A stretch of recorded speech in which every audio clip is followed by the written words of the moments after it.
What's up, lunatics? I'm Moonsbert, and it's my 7-year anniversary!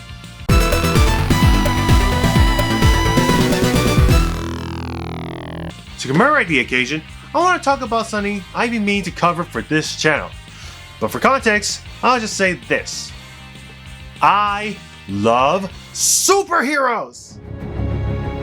Spider-Man, Batman, the Avengers, the Justice League. I love superheroes for as long as I can remember. I remember seeing the old Super Friends cartoon, the X-Men cartoon, and the 90s Spider-Man cartoon. I even got so inspired by superheroes that I even came up with my own original superheroes. But my sketches are super cringe because my artistic aptitude is abysmal, but I still keep my superhero creations in my noggin.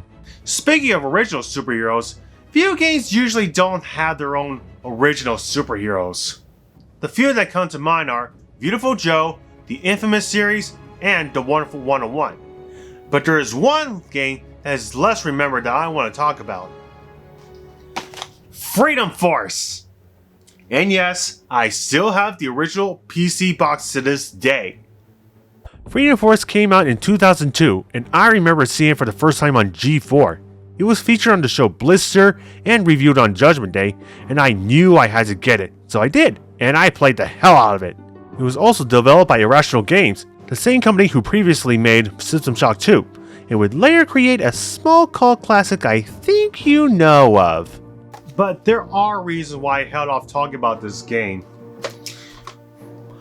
One, I didn't feel like I was big enough to talk about it, but fuck it, I'm gonna talk about it anyways.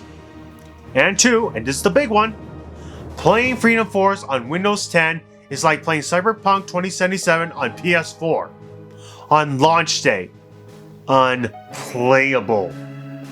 But now thanks to GOG and the Freedom Force community, they provided a fix for it, and now I can play it without any technical difficulties. Well, sorta. With that said, prepare yourselves, non-believers, as we turn the page on this fantastic group, Freedom Force!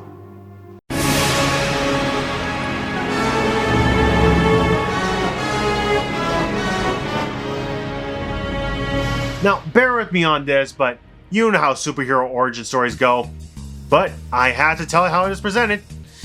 Now then, our story begins with the origin of our first hero. An old man named Frank Styles sits on a park bench in the city of Patriot City, wasting his life away. There, he spots O'Connor, an old colleague of his whom he accused of being a communist spy during his tenure in the Manhattan Project, but couldn't prove it and was ruined ever since. Frank finds O'Connor making a shady deal with a mysterious figure and eavesdrops on them. However, his cover is blown and O'Connor fatally shoots him. Frank Styles tries to gather whatever strength he has left and then discovers the nearby Minuteman statue glowing with energy. He approaches it and is suddenly healed, growing younger and super strong. He then declares that he must use his powers to protect his country from invaders within and out, thus becoming a new man, the Minuteman.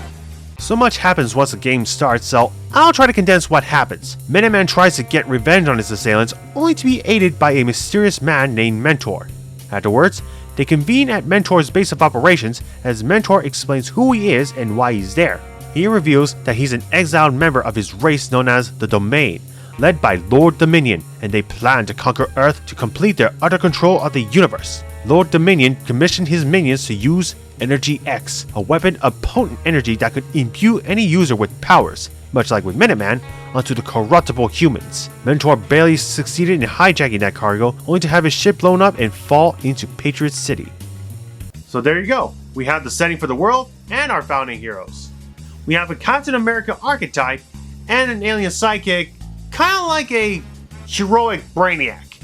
But there's more superheroes that join the cause, so I'll quickly go down who they are. El Diablo, a Hispanic Human Torch. Manbot, Iron Man but super sad. Alchemist, Scarlet Witch as a sassy Southern belle. Man-O-War and Sea Urchin, a Sean Connery sounding Aquaman with his Aqua Girl, so to speak. My favorite, the Ant, the Spider-Man but Ant powers. Bullet, the Flash but shiny. Eve, if Poison Ivy became Green Arrow. Law & Order, if the Lady Justice statue was a heroine in a heroic duo tribute to Cloak and Dagger. Microwave, think Vision but no face. And Liberty Lad, Minuteman's very own Robin. Now that we know what we're in for, let's skim through the comic book issues.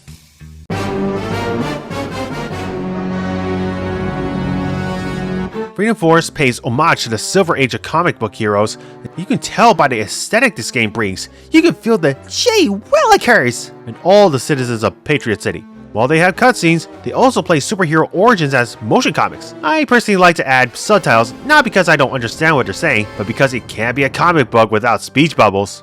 While you do mostly fight in Patriot City, you'll travel to other locales like an underground city and a floating island. But at least if you're playing, you can get some detailed info about almost anyone and anything.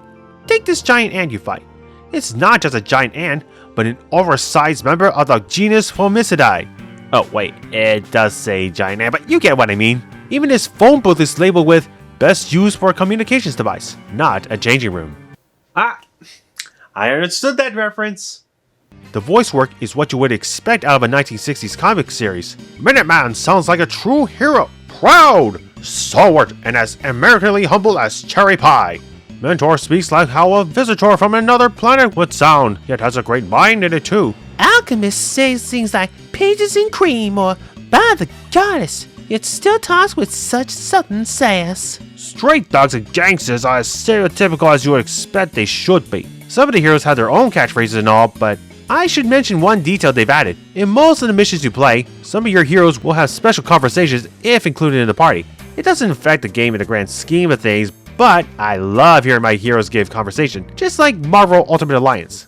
But like many comic books, the strength of Freedom Force is in its villains. So allow me to introduce the Rogues Gallery. Nuclear Winter is Mr. Freeze if he is for the motherland. Pinstripe is a stereotypical gangster who brings the purple rain of bullets. Shadow is a former model who turns everyone ugly because of cataclysmic self-esteem issues.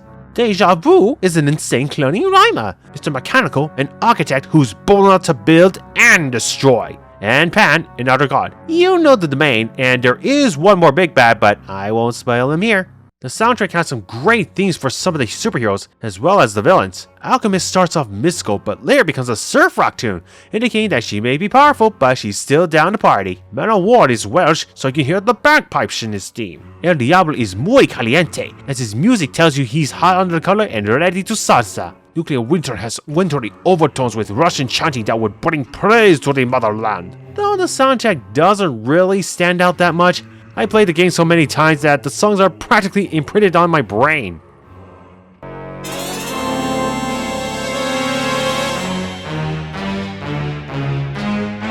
Most superhero games fall in the action genres like beat-em-ups or open-world skirmishes, but Freedom Force is an isometric tactical RPG and RTS hybrid, like superhero Diablo meets Warcraft. Bad news though, there is no map system and hardly a HUD, and each level is confined in a huge square. And when you're controlling multiple heroes, it's a bit hard to keep track of everyone, especially when you're surrounded by tall buildings and cramped alleyways. While there is a zoom feature to keep a better eye on everyone, the zoom is not quite fast enough because of, tech issues and all. There is a pause feature that can help hero management be more, manageable. And I gotta level with you guys. When I first played this on my old Windows XP PC, I used cheat codes to beat it, using God mode and recruitment cheats. But now that I'm playing legit, I am remembering why I used cheats in the first place. I am pretty bad at it. So I had to resort to two things: pausing and save scumming. I cannot tell you how helpful pausing is when you're surrounded by this chaos. And I learned one thing: you don't have to defeat every enemy if you don't want to, even if there's a secondary objective that incentivizes it. It usually isn't worth the trouble, and my forearm had to adapt to the change. And like I said, it's hard to juggle multiple heroes with no UI or anything. Even though you have a huge roster of superheroes, you can only choose at maximum 4 heroes for each skirmish, so choose wisely. Manbot, for instance, is a literal tank, as he moves slow but hits hard and shoots energy. The Ant has acid grenades, which is helpful against human enemies and can shove enemies for good knockback. Bullet is the fastest and hits fast, but he's extremely vulnerable to acid and radiation, which makes him useless against some enemies. As you can see, no one hero plays the same, and they each have their own weaknesses. It's all up to you who you want to join the fight. But what sucks is that if you're using ranged attacks, your heroes use said attack and then just stand there until prompted, since most of them use energy. Yep, they just stand there until you tell them what to do next. And if you face flying enemies, grounded heroes can't do anything, especially when an enemy suddenly flies away. The hero will stand there like, "Oh, no fair," and do nothing until prompted again. Thankfully, attacking grounded enemies with melee attacks are okay, unless your enemies dodge, which gets annoying in tense situations. There are sometimes enemies on rooftops, and you can send in high jumpers, wall climbers, or flyers to intercept. Sometimes though, charging in head first isn't always a smart idea. It kinda diminishes the power fantasy a bit, but then again, none of these guys are Superman. The levels do contain interactable objects, meaning you can use or destroy anything you want. And I cannot stress enough how important that is because you can have some real equalizers. If you got super strong boys, they can wield light posts like baseball bats and swing them at crowds of baddies, or level the playing field against one big bad foe you otherwise would be wary of. And if there are explosive tanks or barrels, you can take advantage of their volatility because they are great for crowd control. I cannot tell you how helpful these underground mushrooms are against these giant ants. You want to defeat them quickly because they shoot acid and most of your heroes are vulnerable to it. But even so, try not to destroy too much of the city or hurt innocent civilians because you will get penalized for it. But how does it penalize you? And allow me to introduce y'all to Prestige Points, aka PP. Shut up. You gain PP by completing objectives and defeating Goonies, but you'll lose PP if civilians or abilities get destroyed. You'll want to accumulate enough PP to recruit new heroes as the story progresses, and it's possible to recruit everyone. I should also mention that this game has 3 bonus non-canonical superheroes that were added back when this game was updated. So remember, 1. Spend your prestige points wisely, and 2. Don't feel pressure to fight everyone. And that's not all. After any huge mission you finish, your heroes gain experience, but not in the way it's traditionally done. Depending on whether your party members are in the fray or not, when at different increments of XP. And when they level up, the heroes gain character points. You can use them to upgrade your heroes by learning new abilities and traits. Take Mentor for instance. At first, his melee attack sucks because there's a startup animation till it hits, and you might not hit 100% of the time. Even though he can use blindness or enrage, he's not an ideal fighter, and he can get a range attack that greatly helps him. And heroes like Man of War or Manbot can learn to fly, though that requires an investment of CP. I should mention in this RPG, you cannot heal your heroes because nobody has healing abilities, except for Law. And you don't carry any consumables either. So how do you replenish your health and energy? Scattered around the levels are Energy X canisters that can replenish what you need. And there are also canisters for extra prestige and experience around. But be careful who you use it on because those canisters have a one-time use and there's so few of them. There is a bug that if you put all your heroes together around the canister, pause the game, and have everyone pick it up, you can share the canisters together. Thankfully, the working Steam version seems to have kept that exploit in. I won't question it because I won't say no to extra free uses of Energy X. But I never went for the energy canisters since your heroes replenish their own energy slowly. And if there's no canisters around and your heroes desperately need healing, there is good news. Those medals on the hero's portraits grant things like Hero Remedy that replenish their hero instantly. But you've gotta be careful because using them too early would be wasteful. And once your heroes are down and out, you cannot revive them. Whew. Being a superhero here sure is hard. I want to briefly mention that this game gives you the option to make your own custom superheroes. While I never created my own, there have been plenty of original creations in the community. While some have put in Marvel and DC heroes, I'm more fascinated that some have created their own original heroes. And that's the thing! The Freedom Force community is still going strong to this day. It may not have any more games to its name as Irrational Games moved on to other projects, but there's still people out there working to keep the Freedom Force dream going.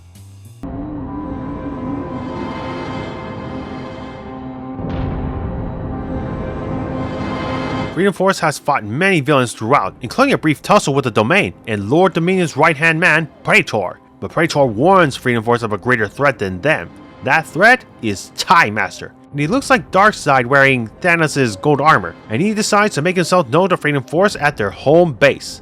He proclaims that he wants to live forever, then gloats about his nearly limitless power, including controlling time itself and summoning outer gods like Pan. But even with all that power, he fears his aging mortality and has fruitlessly scoured through the centuries finding ways to stop his aging process. But he finally found the solution in the form of the Celestial Clock, the very beating heart of the universe, and he plans to destroy it. But doing so would destroy all life across the universe. But that's a sacrifice he's willing to make. Hey, every villain has to have some sort of motive to destroy or rule the universe. Darkseid seeks the anti-life equation, Thanos of the MCU seeks balance in the universe, and now we have Time Master who wants to live forever at the expense of all of life.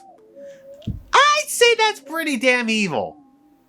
So what does all that have to do with Freedom Force? Well, it turns out he has been orchestrating all sorts of trouble and mayhem against Freedom Force so he could evaluate which member of Freedom Force would be powerful enough to destroy the Celestial Clock. And due to Man-Bot's super powerful yet unstable excess of Energy X, he is the perfect candidate. Okay, this is interesting because Man-Bot has a bit of a character arc in this game. You see, his backstory is tragic. Real tragic.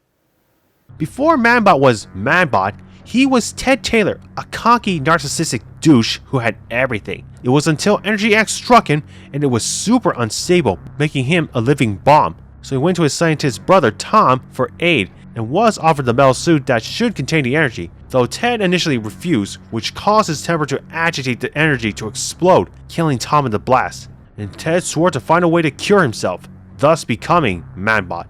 Throughout the game, he's been a real melancholic character for obvious reasons, and all he wants to do is make amends for his past sins. But now, his power/curse is now going to be used for malicious purposes for an omnipotent sociopath. Also sucks is that if you mained him a lot, all that leveling up? All for naught. Time Master whisks Man-Bot away to the Celestial Clock and sends Freedom Force, as well as a chunk of Patriot City, to the prehistoric past. But the Ant wants to make contact with Lord Dominion since they are responsible for the creation of Time Master, and wants to convince them to help them stop his plans. And after managing to contact Lord Dominion, with some aggressive persuasion, he begrudgingly helps them rescue Man-Bot from Time Master's clutches by sending for them through their dimensional teleportation. You know, for the longest time, I always thought that Time Master was his own tyrannical oppressor compared to the Domain, but I never knew that they created Time Master. Perhaps the game wanted to expand on that on future games. I mean, that's my speculation, but that's for another time because the universe hangs in the balance. For the final mission, I chose the following heroes. Minuteman because he hits super hard for close encounters. Alchemist has great range attacks, especially since her repulsion can knock back anyone for a time, and Alteration to give enemies static effects, giving my heroes time so they could collect themselves. El Diablo's fire abilities also have fire attacks, and he can fly, which makes all melee fighters incapable of attacking him. Plus, his ignition ability can explode anything, which helps when fights get messy. And Microwave, since his radioactive attacks are super helpful since almost everyone is vulnerable to them. Plus, his melee does energy attacks, which helps if crushing damage is ineffective. And the final mission itself has our heroes be put in a gauntlet match against all the villains and goons you face. Most of them are easy, but there's a huge caveat. You fight on these huge platforms. If you get knocked off the platform, say goodbye to your hero for good for the remainder of the mission. I cannot tell you how many times I saved Scum against Deja Vu, Pan, and Microwave clones due to being yeeted out or my heroes KO'd. But now the final fight with Time Master commences, and it's truly a fight for the ages. But you need to level the playing field by destroying Man-Bot's constraints, which also helps Time Master's duplicates disappear. And finding Time Master isn't easy of course, because 1. He has an AoE attack that knocks back anyone in his path, so Minuteman fell quickly unfortunately. And 2. He's got a lot of HP, as to be expected, and tons of attacks to boot. Luckily, Alchemist's Alteration gave me some reprieve while everyone used their range attacks.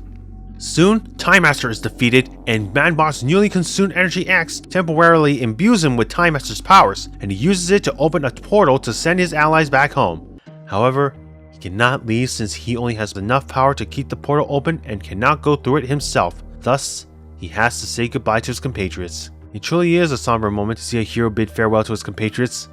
He stands alone with the Celestial Clock and reflects on what has happened. He still feels guilt for his past sins, yet his heart feels lighter. He then remembers something his late brother once told him. The greatest gift of all is to live for others through the kindness of your actions. It's a wonderful moment for Man-Bot as he understands that by saving others, he has saved himself. This may not be the best superhero game ever, let alone the best RPG, but this game is still worth playing. As long as you can overcome the technical difficulties, Freedom Force must not be overlooked. This is a marvelous gem! This comic book world has a lot of charm with its Silver Age inspirations. It's enough charm to make up for its shortcomings. Organizing a super team may seem a bit chaotic, but it's nice to lead your own superhero team. Get this on GOG or Steam if you like, and please ignore the mixed reviews on Steam. I assure you, take the time to look up how to get past the technical issues, and you're solid. I cannot emphasize how much you need to play this. It may not be super, it isn't incredible, but I think you'll find a superb experience here. And this game was successful enough to get a sequel, Freedom Force versus the Third Reich. And yes, they time travel to fight Nazis. And thankfully, the game works without a hitch, but that's for another time, my lunatics. So until then, be sure to like this vid, subscribe, and share it across the web, would you kindly? Till then, I'm Moon Spirit saying good night, but most importantly, Thank you so much for 7 years. Here's to 7 more and beyond. Kanpai!